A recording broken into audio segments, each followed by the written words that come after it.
আজিৰ এই ভিডিঅ'টো মই সেইসকল কৃষকৰ কাৰণে প্ৰস্তুত কৰিছোঁ যিসকলৰ ভেনিলা খেতি কৰিবলৈ মন আছে কিন্তু তেওঁলোকৰ মাটি নাই।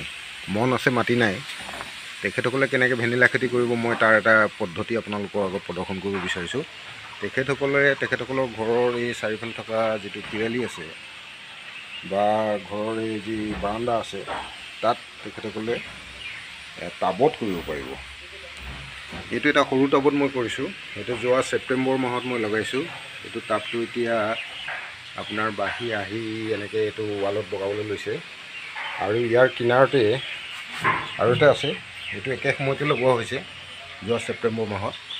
আপোনালোকৰ যিসকলৰ মন আছে মাটি নাই তেখেতসকলে ডাঙৰ ডাঙৰ কাৰ্টুন, মাছৰ কাৰ্টুনত এই থাৰ্মোকলৰ যিবিলাক বগা বগা কাৰ্টুন আছে সেই কাৰ্টুনবিলাকত এনেকৈ টাবত দি ঘৰৰ বাৰান্দাত পিৰালিত এই ভেনিলা খেতি কৰি উপাৰ্জন কৰিব পাৰিব।